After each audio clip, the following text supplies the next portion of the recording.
I never thought I'd be making a video about divorce, but here we are.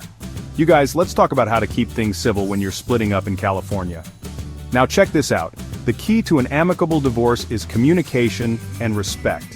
Here are some tips to help you stay amicable during your divorce. First, focus on the big picture and avoid getting caught up in petty arguments. Second, consider mediation instead of litigation. It's often cheaper and less stressful. And third, remember to take care of yourself emotionally.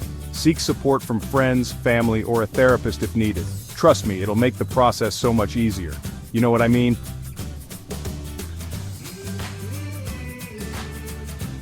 Now let's talk about why an amicable divorce is so important.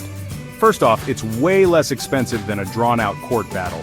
Plus, it's better for your mental health and any kids involved. You know what's really cool? Sometimes you need a little help to keep things friendly. That's where Divorce 661 comes in.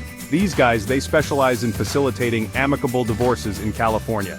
They offer mediation services, help with paperwork, and can even guide you through the entire process. It's like having a divorce coach in your corner, making sure everything goes smoothly.